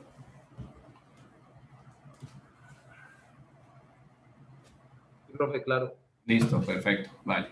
Listo, los demás estamos claros, ¿hay dudas, hay inquietudes sobre lo que estamos haciendo, estamos viendo en este momento? Nada, bueno, listo. Voy a irme un momento a la tarea, voy a mostrarles la tarea y vamos a comenzar a ver ustedes cómo les ha ido con el ejercicio. Ya sé que algunos de ustedes le han trabajado al ejercicio, tienen ya algunas proyecciones armadas, entonces lo que vamos es a verificar porque hay algunos que algunos ya han desarrollado algunas proyecciones y hay otros que no lo han hecho. Entonces, vean, esta es la tarea de la semana 6. Entonces, la tarea de la semana 6 básicamente es descargar este documento PDF y en las dos primeras páginas les están dando unos ejemplos de cómo se proyecta el volumen. Entonces, vean que aquí, por ejemplo, me va a cambiar un poco lo que estábamos viendo ahorita en las diapositivas. ¿Por qué? Porque resulta que vean que si yo me ubico acá, en este ejemplo número 1 de una proyección isométrica, me está diciendo que en este caso, esta cara que se ve como una H, más o menos, es la vista de alzado. Y en este caso me dice que es la vista lateral. Aquí me está diciendo que esta vista lateral, o esta vista donde está esta flecha roja, se va a ver de esta manera. ¿Por qué se va a ver de esta manera? También volviendo un poco sobre lo que nos preguntaba hace un rato Yuli. Vean que aquí yo tengo la imagen, tiene una caída, pero al ver el volumen de frente, esto se va a ver como un rectángulo. Esta parte de acá se va a ver como una H gorda, por decirlo así, una H gruesa. Pero detrás de esta H hay unas líneas o hay unos cortes en la imagen. Entonces vean que aquí nos lo están representando con líneas punteadas o líneas discontinuas. Para este ejercicio o para estos ejercicios, la vista frontal del volumen es esta. Entonces vean que la vista frontal del volumen es también como una especie de H, pero con la diferencia de que aquí en esta vista sí le marco el volumen o le marco la diagonal, que lógicamente aquí sí lo voy a visualizar.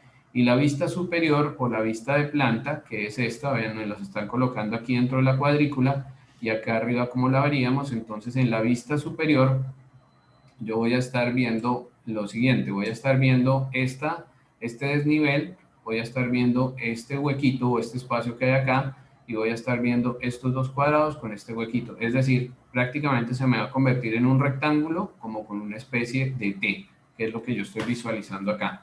¿Quedamos claros con esto que les acabé de explicar, chicos? ¿Me confirman, por favor? Sí, profe. Listo. Entonces, este es uno de los ejemplos que tiene la tarea. En la segunda página tienen otro ejemplo más o menos similar. Entonces, les está mostrando también un volumen isométrico. Está apareciendo aquí el volumen. Me está diciendo que la vista de alzado es esta que está acá. Vean, nos las están delineando de rojo y aquí aparece.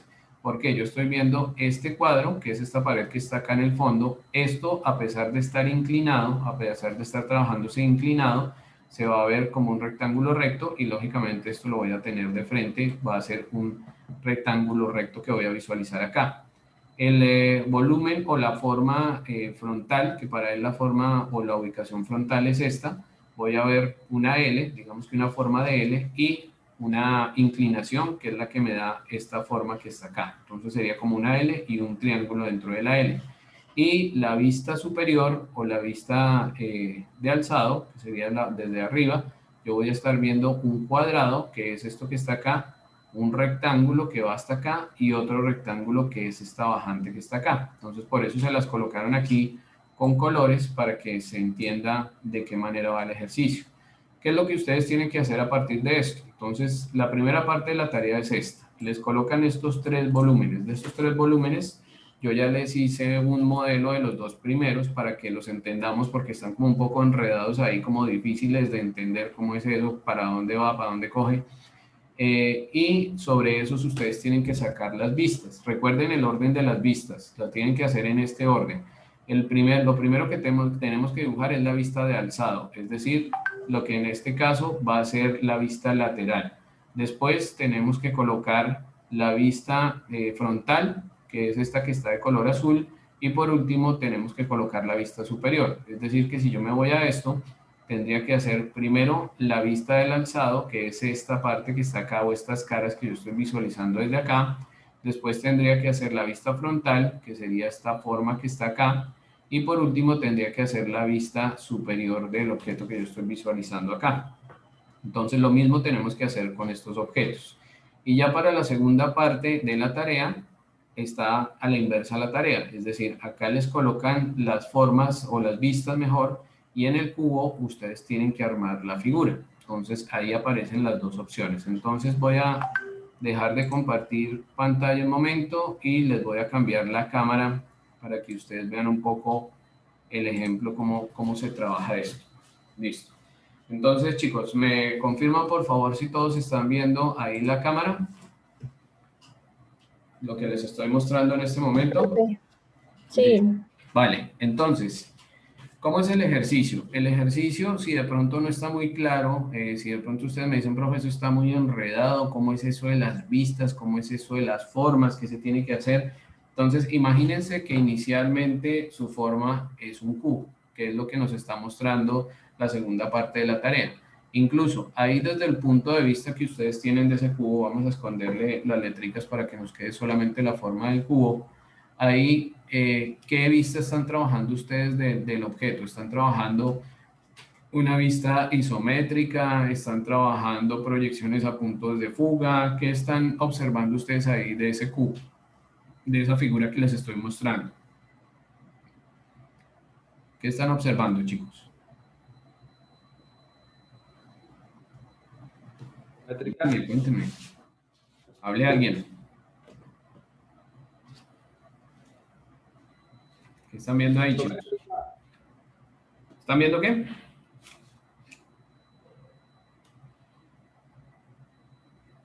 Isométrica. Isométrica, exactamente. Están viendo una vista isométrica. ¿Por qué están viendo una vista isométrica? Porque recuerden que nosotros estamos hablando precisamente de el ángulo que debe tener la proyección del objeto, que en este caso pues no lo tenemos dibujado, pero lógicamente estamos viendo una proyección isométrica del objeto.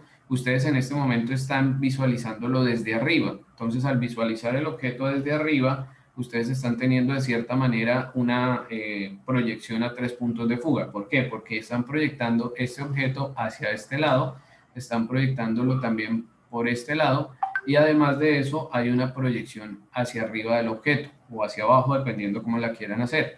Entonces, ¿qué sucede? Yo lo que hice fue que me tomé el trabajo, aquí vamos a utilizar el ejemplo de lo que nos estaba mostrando o nos decía ahorita Julie, que es con esta figura. De todas formas, ahorita se las acerco un poquito más a la cámara para que la puedan visualizar mejor. Y es lo siguiente. Entonces, esta vista que ustedes tienen ahí es más o menos la vista que está en la tarea. ¿Sí la alcanzan a visualizar ahí o se las acerco un poquito a la cámara?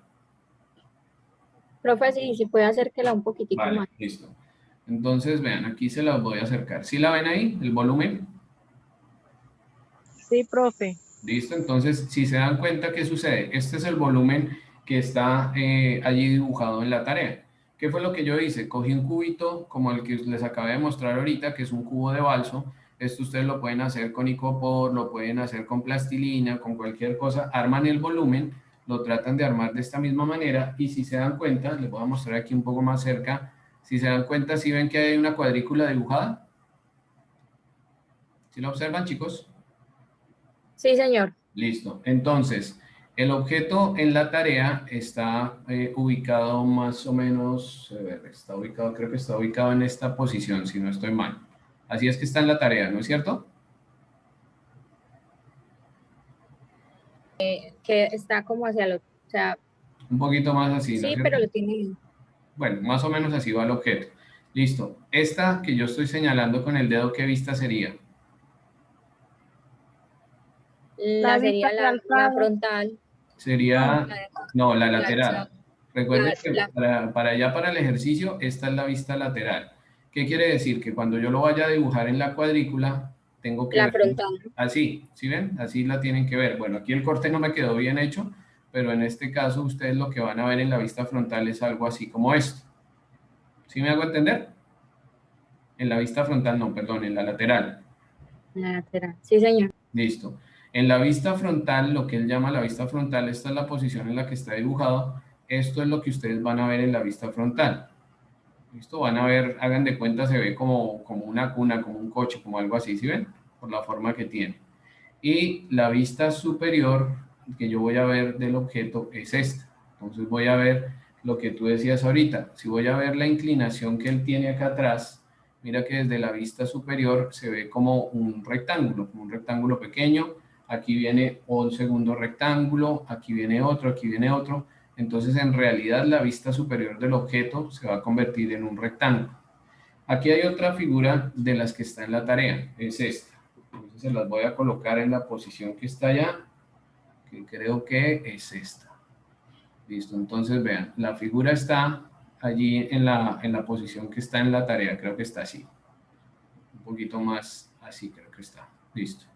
Entonces, ¿qué sucede acá? Si yo voy a sacar la vista lateral sería esto. Entonces vean que la figura va a salir de esta manera. Si se dan cuenta, ahí también hay una cuadrícula dibujada, que es la misma que está en la tarea, que yo se la dibujé al cubo. Acá, esta sería la vista, ¿qué? ¿Qué vista sería esta? Chicos, ¿qué vista sería esta? La vista frontal, la alzada. La vista frontal, y esta sería la vista de planta o la vista superior del objeto. ¿Ven? Entonces, este objeto es un poco más complicado porque el objeto no trae forma recta, sino trae como una rampita, una diagonal aquí, aquí trae otra. Entonces, él aquí en la parte de atrás no es recto, sino es un poco inclinado, como lo están viendo ahí. Entonces, por eso es que el objeto se ve raro cuando uno lo mira ya en la tarea. Entonces, si nosotros lo llevamos al ejercicio práctico, vamos a hacerlo aquí sobre la hoja que está la tarea, ¿qué es lo que tenemos que hacer? Vamos a ubicarnos, a ver, para que ustedes la vean. A ver, creo que están viendo. Listo. Vamos a tomar precisamente el objeto con el que estamos trabajando, que es este que está acá. Entonces, ¿qué es lo que tenemos que hacer? Con su regla, con su eh, escuadra, vamos a comenzar a dibujarlos. Entonces, recuerden que acá, cuando yo comienzo a trabajar, esta que está acá va a ser la vista lateral. Esta que está acá va a ser la vista lateral o la vista de alzado que él me está diciendo aquí con la flecha. Esta otra que voy a colocar acá es lo que él llama la vista frontal o la ubicación frontal del objeto. ¿Listo? Y acá abajo voy a tener la vista de planta o la vista superior.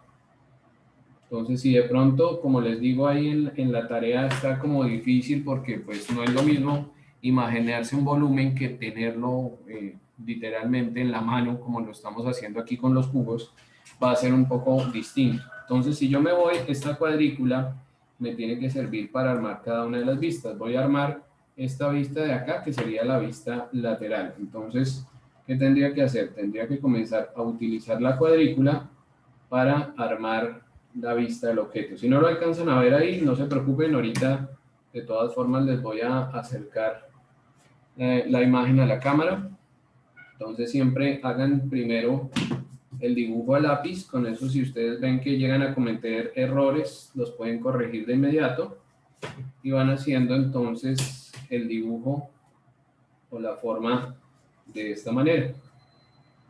Entonces aquí lo voy a subir y acá él tiene lo siguiente. Acá voy a trazar esto, le voy a trazar esto, le voy a trazar esta forma y lo voy a armar acá. Listo, él termina acá y por último cierro acá. Listo, entonces les voy a acercar a la cámara para que ustedes vean esa vista lateral como quedó. Si se dan cuenta, ahí tengo en la parte derecha el volumen y sobre esa cuadrícula armé la vista lateral del objeto. ¿Listo, chicos? ¿Vamos bien? Sí, señor. Listo, vale. Entonces, ¿cómo sería la vista frontal? La vista frontal, entonces, como le decía ahorita a Julie, es básicamente una serie de rectángulos, porque yo voy a estar viendo línea de esta manera, aquí voy a estar viendo otra línea de esta manera, y aquí voy a estar viendo otra línea de esta manera. Entonces hago el trazo, y digamos que básicamente acá, cuando yo estoy armando la vista frontal de mi objeto, o lo que él llama la vista frontal del objeto, voy a tener esto. Entonces vean que ahí ya tengo armada la vista lateral y la vista frontal del objeto. Ya me restaría hacer la vista de planta del objeto. Entonces para hacer la vista de planta del objeto, tengo que hacer lo siguiente. Voy a hacer la vista de planta acá. Entonces aquí iría una de las visualizaciones, que sería esta. Después vendría otra línea por acá y la línea de cierre, que sería esta de acá. Entonces aquí le hago las líneas verticales y los cierro de esta manera. Entonces vean que ahí ya hice las tres vistas de ese objeto que está acá. Entonces la tarea que les pide, chicos, la tarea les pide que cuando ustedes estén trabajando el dibujo, traten de hacer el dibujo inicialmente al lápiz. Profe, Dime. disculpe, por qué se omite la vista en la parte la parte de planta, se omite la vista del tercer cuadrito que está en medio de esos dos, sabiendo que... Ok, del tercer cuadrito. Aquí Sí, que está ahí entre los dos cuadritos de abajo, o sea, en la parte frontal usted omite okay, esa sí. línea también. Sí, sí, me hizo falta una línea ahí. Sí, sí, me tienes razón, me hizo falta una línea ahí. Bueno, entonces, ¿qué sucede aquí con esto? Tenemos que ir mirando, a ver, espérame, corrijo, sí, me hace falta aquí una línea. Tienes toda la razón, me falta aquí una línea para hacer el trazo. Entonces tengo que ir mirando, de acuerdo al gráfico, cómo se va haciendo las líneas o cómo se va armando la proyección. ¿Listo? Tienes la razón, ahí me hizo falta un trazo, me hizo falta un detalle de la línea, pero entonces precisamente por eso nos tenemos que ir fijando cómo está dibujado el volumen y cómo se están armando las vistas. Las vistas tienen que coincidir y de acuerdo a las líneas o de acuerdo a los volúmenes se tienen que ir haciendo los trazos como tal. ¿Quedamos claros hasta ahí, chicos? Sí, señor. Vale, listo. Entonces, esto sería la primera parte de la tarea, que sería que ustedes cojan el volumen que les están dibujando ahí al lado y coloquen las vistas en ese orden que estamos hablando, lateral, frontal y de planta del objeto. Si les queda más fácil hacer el volumen en plastilina, si les queda más fácil hacer el volumen en icopor, alguien me decía ahorita en la clase de 7 que si lo podía hacer en icopor. Le dije, sí, claro, no hay ningún problema. La cuestión es que cuando vayan a hacer estos volúmenes tengan mucho cuidado. El balso tiene la ventaja de que es un material fácil de cortar. Esto no es madera como tal. Entonces, como les digo, con el exacto le hice los cortes, dibujé la cuadrícula y pues lógicamente esto me sirve de guía, como les mostraba ahorita, para ver la vista de planta, para ver la vista de frente, para ver la vista lateral. Entonces, les va a servir un poquito más de guía para poderlo trabajar. Cuéntenme. El jabón. Hola, El jabón se puede. Chicos, colabórenme con el micrófono, por favor. En jabón se puede. Ah, ok, discúlpenme. Sí, sí, sí, claro, claro que sí. Claro que sí. Tendrían ahí entonces que cortar el jabón como un cuadrito o como un cubo y sobre el jabón van haciendo los cortes. Tienen es que tratar de que les queden los cortes bien hechos para que no les vaya a modificar el dibujo. ¿Listo? Bueno, La segunda parte del ejercicio, o lo que está en la segunda hoja, es esto. En esta hoja les está mostrando o están haciendo el ejercicio a la inversa, como les decía. Aquí salen los volúmenes sobre los cuales yo estoy trabajando y sobre esos, las vistas del objeto, y acá sale el cubo con el cual yo puedo comenzar a hacerlo. Si ustedes quieren, lo pueden hacer acá directamente, o si ustedes quieren hacer las figuras más grandes, porque de todas formas ahí en el PDF las figuras están como un poquito pequeñas y queda un poquito complicado a veces trabajar con ese formato. Entonces, si ustedes quieren, pueden hacerlos un poco más grandes utilizando una hoja milimetrada como esta que yo tengo acá. Si ustedes utilizan la hoja milimetrada, nos vamos a economizar, entre comillas, el tema de dibujar los cuadritos que tiene el cubo. Entonces, acá perfectamente, ¿qué puedo hacer? Supongamos que acá yo voy a dibujar un cubo, voy a armar un cubo utilizando mi hoja milimetrada, y como estoy trabajando una proyección isométrica, de acuerdo a lo que decíamos ahorita, puedo utilizar... Profe, disculpe, esa hoja milimetrada viene con una medida específica. No, en realidad yo aquí lo que les estoy mostrando es un blog de hojas milimetradas que yo compré. Esto es tamaño carta en realidad. Entonces pues estoy haciendo el ejercicio ahí. Entonces lo que les decía es, en este caso pues la hoja milimetrada les evita tener que dibujar los cuadritos del cubo. Pero si ustedes no tienen hoja milimetrada y me decía, profe, pero como usted dijo que compráramos hojas blancas A4, yo estoy trabajando en el A4. Listo, en el A4 pueden hacer lo mismo. Lo único es lo que les estoy diciendo ahí: cuando vayan a trabajar en el A4, pues en el A4 sí tocaría dibujar los cuadritos del cubo como lo hicimos o como está hecho en la tarea.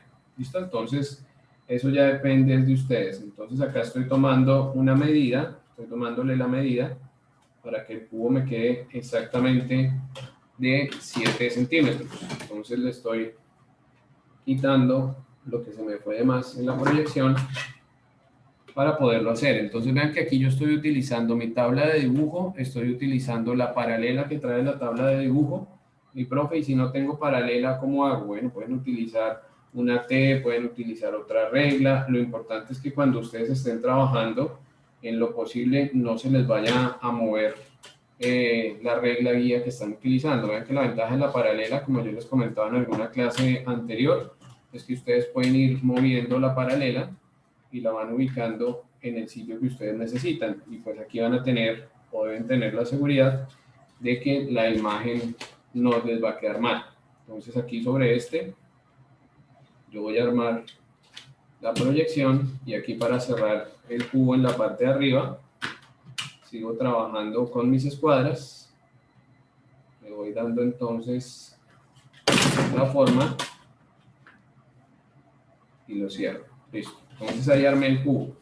Como les decía, la ventaja acá es que no me toca ponerme a hacer la cuadrícula completa como tal, sino me puedo guiar de la cuadrícula que ya tiene hecha el dibujo, que ya tiene hecho el gráfico como tal.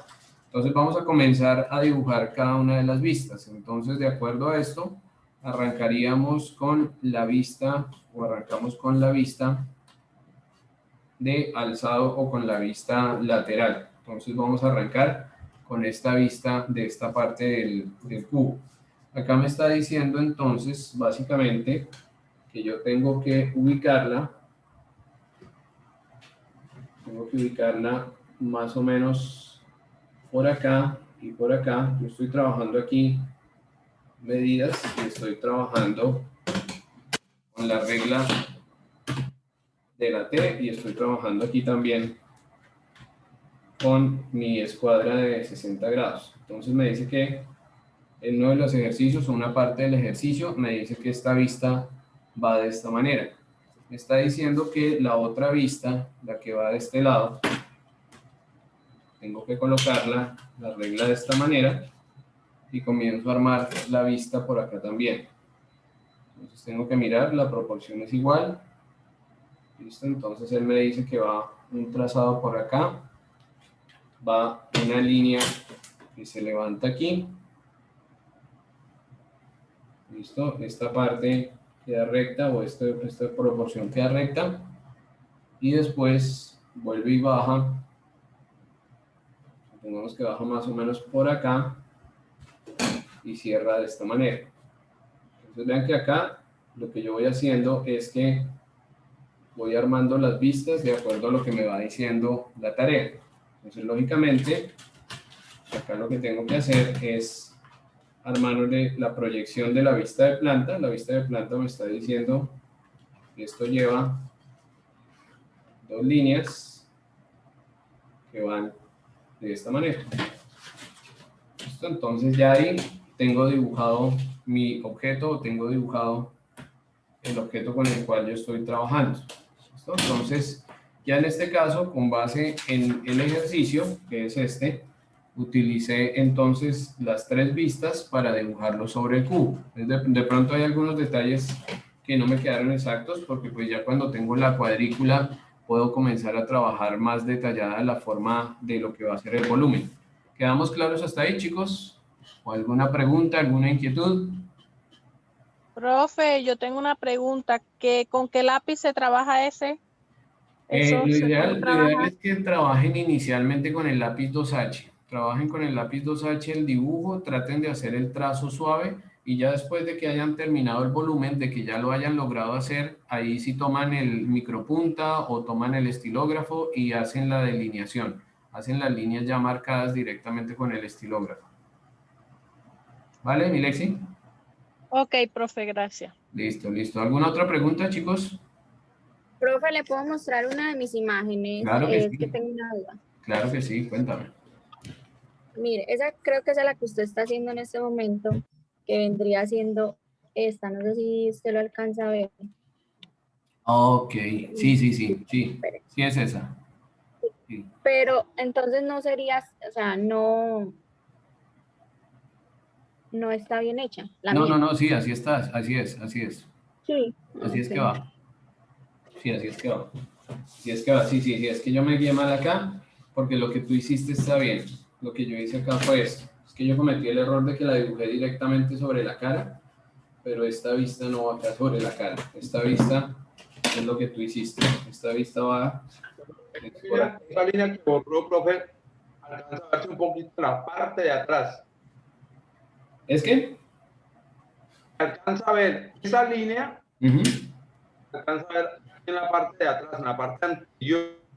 Por Ujú. la esquinita. Sí, sí, sí. O sea, recuerden que de todas formas acá lo que yo estoy haciendo es algo así como lo que yo hice con estos cubos. A mí me entregan el cubo completo y yo sobre el cubo comienzo a hacer los cortes, que fue lo que hice acá. Entonces con el cubo comienzo a hacer las proyecciones, entonces sí, así como nos lo mostró ahorita Yuli, es que tiene que quedar ese ejercicio. Ese ejercicio tiene que quedar con la proyección hacia el fondo y me tiene que dar la forma del volumen.